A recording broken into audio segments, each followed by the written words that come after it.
So I'm gonna have to dump that because I want to grab. Now don't ask me why I always, whenever I go grab the silver card, I always grab the members card with it. It's a force of habit. You know, I always want to have the silver card on me because I could have priced items, but for some reason I'm always thinking, well, what if I accidentally run into a secret area? Which I don't think there's a secret area in this area. So it's hard to tell because some of these levels have been recycled from Styx, and there are some hidden levels in Styx that appear in levels that also appear in 7, but they're not hidden item. Like I think there might be in Styx, I think there might be a hidden item at the corner of this temple area in Styx, but I could be wrong. I could just be misremembering completely as to where the hidden shops are. Or it could be one of those situations where someone went back in time and reset the clock, if you will. And now, instead of the Berenstain Bears, you got the Berenstein Bears. Because they went back and changed something in the past that caused a small ripple in time. And so now, you know, the Berenstein Bears are no longer the Berenstein Bears, the Berenstein Bears, or whatever. That is by far one of the weirdest conspiracy theory, stupid theories that exist out there that are like, I don't buy into it, but it's really weird that a lot of people remember Berenstein Bears, not Berenstein Bears or whatever. I know AVG ended an episode on this, and I'm using the exact example he gave in his video, but when it comes to this game, because you're playing because you also run into some of these same levels in 6, sometimes I misremember what is hidden, what is not, between levels. Between games, I should say. Like another example is, I remember there being a hidden... For some reason, I remember there being a hidden shop in the level with Zephadel. The one where you have to protect him. I could have sworn there was a hidden area there where you could pick up a warp staff that would make that mission way easier, but only if you knew it existed. And I'm pretty sure I'm either misremembering it completely, or I'm remembering Fire Emblem 6. Who knows? Alright, we're down to one guy, which is just, unfortunately, the most impossible guy to fight. He's on a throne, so he's getting the bonuses from the throne. He's ungodly strong, okay, for a character of his, you know, a sword master. You will not find, at least in Fire Emblem 7, your sword masters will not get to that level. Unless you maybe train Guy from the time you get him with Hector hard mode bonuses, and you give him Athos drops immediately, and he gets all the way to 20. Then he might approach some of these statistics that the boss in this level are playing with, you know. But in all likelihood, you will not get the resistance level ups that you need to approach the same level he's at. You'll probably exceed the skill, the speed part. That seems to go without saying for most sword masters. But the strength, the luck, the resistance, the defense, no, that's probably not going to happen for you.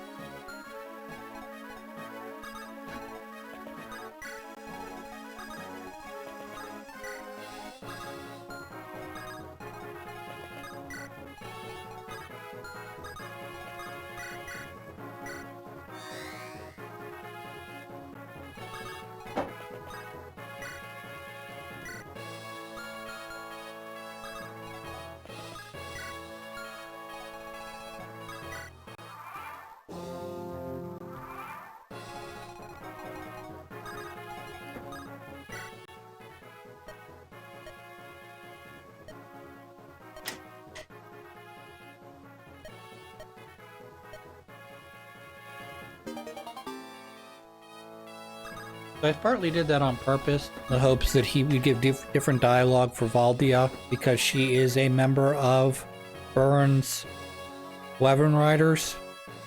But no, she just gives the same dialogue regardless of who he sees. And I'm not really sure there's any exception to that rule, because of all of the characters that he should remember, Valdia would be probably the highest that I can think of.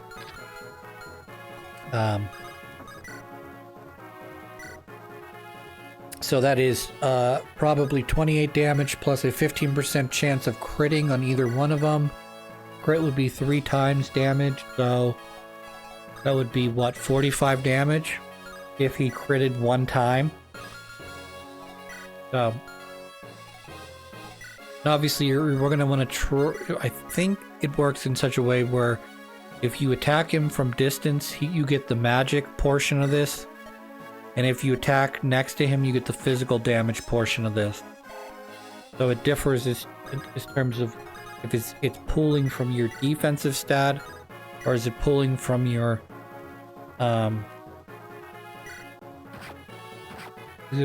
resistance stat. Now, on the opposite end of things, Lloyd is strictly pulling from whatever's attacking him. So if you attack him with magic, he's going to his resistance. If you attack him with a physical attack, a javelin, what have you, he'll go to his defense stat.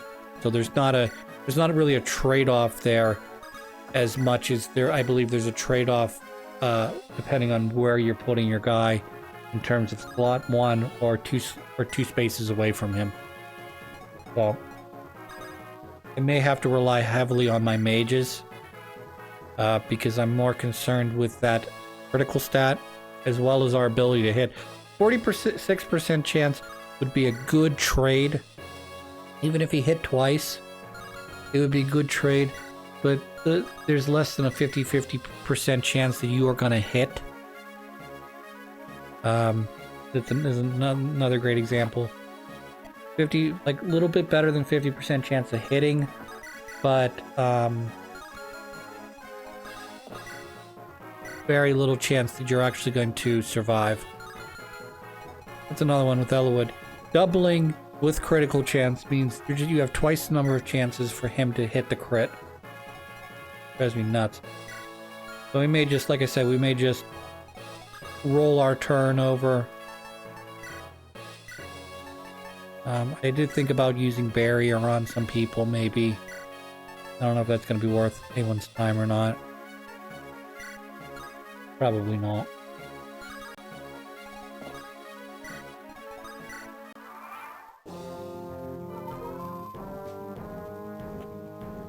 So we're going to bring Heath in, because Heath will have the weapon triangle advantage against him, and then depending on how much attack or what have you, we should be able to not get doubled. We're not getting doubled. There's an 8% chance with 17. He's got a 58% chance of hitting. So the way the game works is it's going to roll the 58% first. If the attack goes through, it'll roll 8% and work somehow. Is that not disgusting? Imagine having a slightly better chance of getting hit than flipping coin. I have a coin sitting next to me. I'm going to flip this coin, okay? Call heads or tails. We're just going to call it heads, okay? Okay, I got tails, so you missed. I'll flip the coin again, see if I get heads this time. Heads this time, okay. So you're going to hit. Now, I'm going to flip this coin 100 times, and in only 8 of those times can you possibly hit me. But I'm not exactly sure how to determine that, because this is a 50-50 chance. And what is that? 8 and 100 would be 4 and 50, 2 and 25. That'd be about 12.5% chance or so. I know it's an 8% chance. You don't have to tell me. I understand what the crit meant. 8 means 8%. But I'm just sort of thinking in terms of, like, over the course of, if there's an 8% chance on 100 hits, what's the likelihood that you get hit, say, you know, 8 out of 100? That'd be what, roughly, you know, like I said, you summarize it, so half of 8 is 4, and half of 100 is 50. Now you have 4. Half of 4 is 2. Half of 50 is 25, and then half of 25 is 12 and a half. I don't know. I somehow did that math really weirdly. So you would have a 1 in 12.5% chance of getting hit.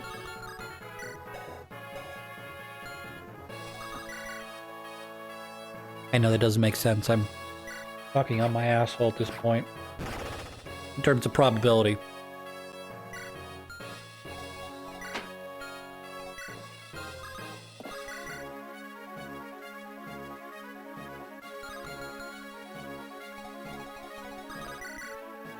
We're gonna finish this off with Heath, I think. He's only got 5 more HP, and it's clear that I'm gonna run at the best possible chance I have of killing him is this right here. No more waiting, Linus, I'm coming. That's 100 experience for my level 13 now character, who just got resistance as well. Congratulations.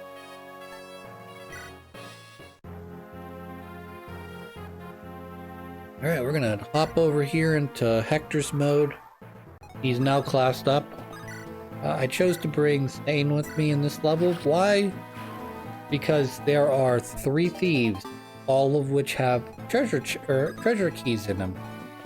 If any given time you put a character such as Hector in range of a thief, for some reason, I don't know why, this is the opposite of every other level, they will attack your character, and if possible they will steal from your character. So if Hector had an item like a vulnerary or an elixir, they would in fact steal said vulnerary / elixir.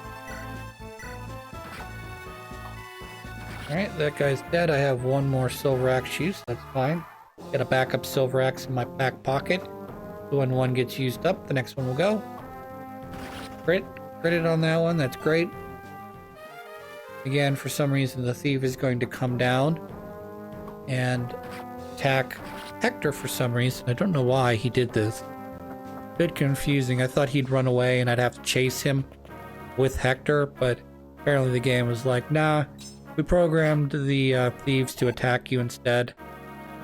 Which I guess is fair, because they could easily outpace a normal Hector if I had not given him boots in the previous episode. So what I need to do is I need to kill this thief, which I'm not going to do because I want to come down here, fight these other guys so that Hector can get max experience. Turns out to be a bit of a blunder on my part, but what are you going to do? Blunder is my middle name, right? Now, the second thing I could do is I could just move Thane over 2 spaces so that he remains outside of the thief's AoE. Instead, I decided to put him directly next to Hector,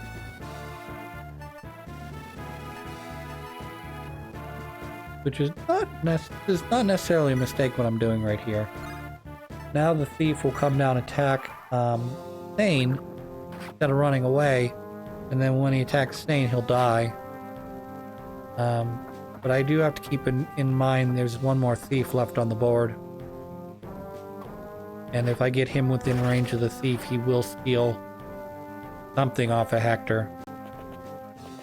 And that is not all that difficult because I want to move Hector in right now to attack the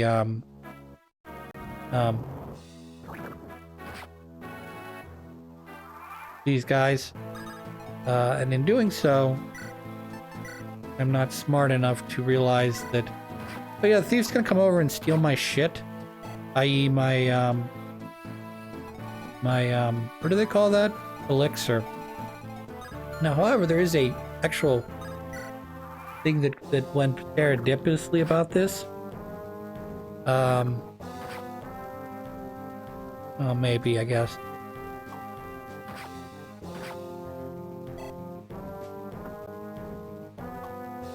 I was gonna say, I'm not sure how many uses the elixir has. It might have 3 uses, so this might not be all that big of a deal. The reason I say that is because when I eventually get this elixir back from the thief, I will have 3 uses on it.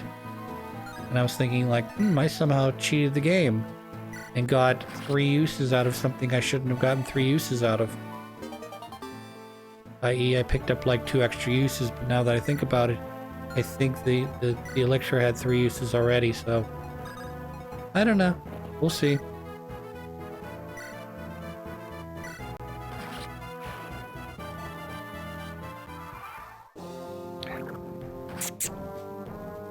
So here's a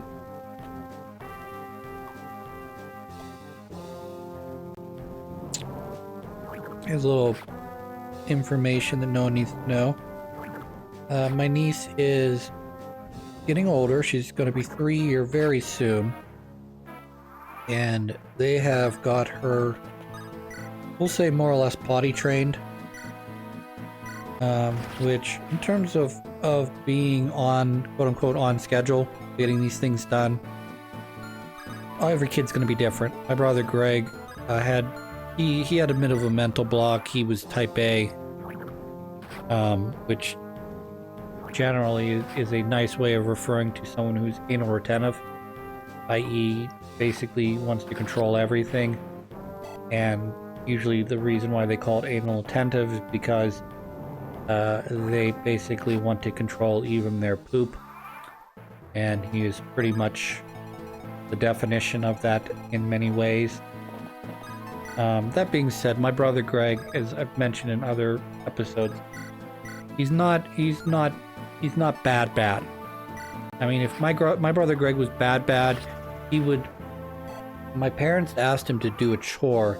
He would say that he would do it, not do it when they asked him to do it, and then ultimately never do it. But he would do things on his own time schedule, which, at the end of the day, that's all I care. That's all I care about. That's all my parents ever cared about. Does the chore get done right now? No. Does it get done before I have to deal with it myself? Yes. Then we're good. We're good. We're fine. No issues here. Okay. We're gonna put the hand axe on here so that when the mage attacks, he will kill the mage. Kill the mage. I think. Should attack Hector. Ta-da! Dead. So.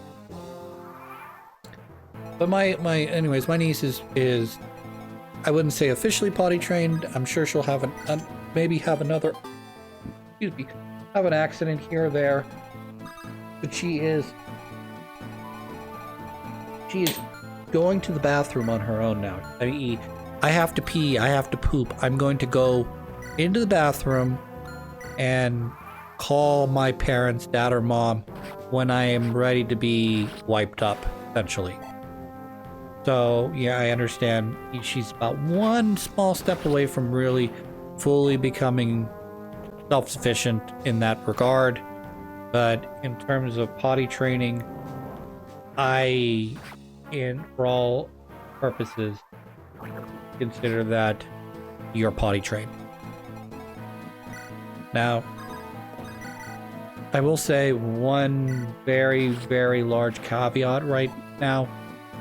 I have a very big mental block right now. I don't know why it is.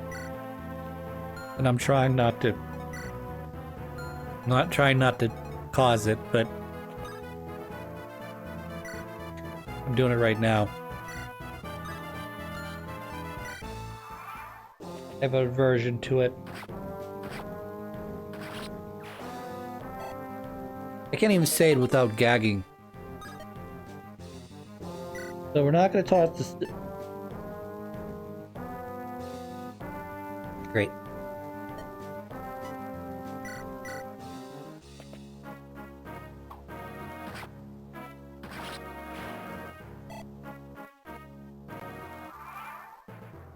I have a very large mental block when it comes to poop. It is the... funny when you talk about it. It's not funny when you think about it. It makes me gag. This started about a year ago. As anyone who's watched all of my videos would know, at some point I would go into the restroom, and there's a restroom at my workplace that's not well ventilated. And because it's not well ventilated, I keep smelling the smell, and it has led me to this unfortunate psychological issue where every time I think about the smell, it makes me want to throw up. And add an addendum to this, me and my brother Greg took my sister's dog out for a walk over Easter. We're walking up the hill. We get about 3 doors up. Dog takes a poop. I'm not sure I'm going to get through this story. And my brother goes to get a bag out. The dog eats the poop while we're trying to get the bag out. I almost puked all over the road.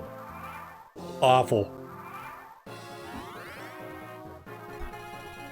Ugh.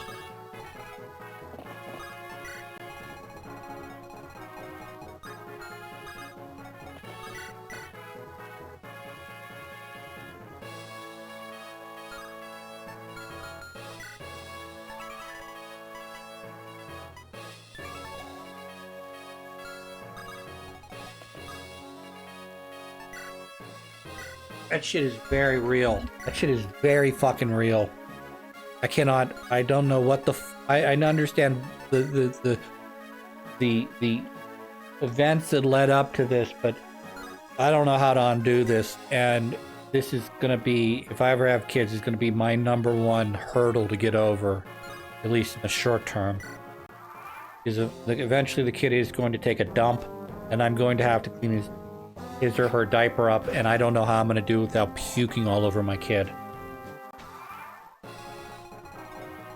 Alright, we're going to get this treasure chest, which is the most important treasure chest, which is the wolf beetle. Even though the wolf beetle is probably at this point, I'm not going to say passé, it's certainly going to be useful in later levels, but I don't know how useful it's going to be from here to the end of the game, because we're going to start getting, we're going to eventually, I mean, last level, obviously, we're going to have Hector's, you know, holy weapon. So, but, I don't know. We'll see.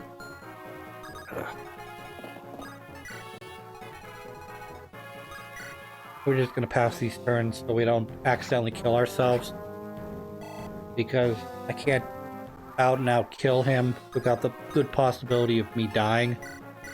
We are unfortunately going to have to use these elixirs I took into this mission, thinking I'm not going to need to use these. I don't think.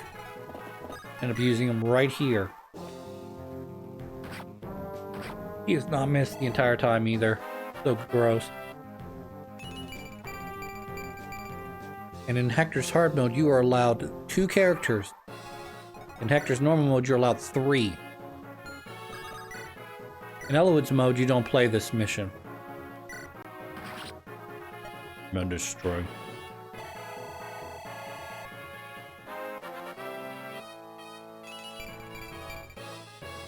Number 4.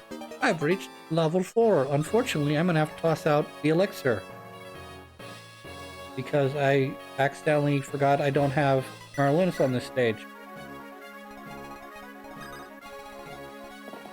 Oh well. Anyways, I'm gonna do this, and then next time we come back, we're gonna be on the next level. Till then, hope you have a good one.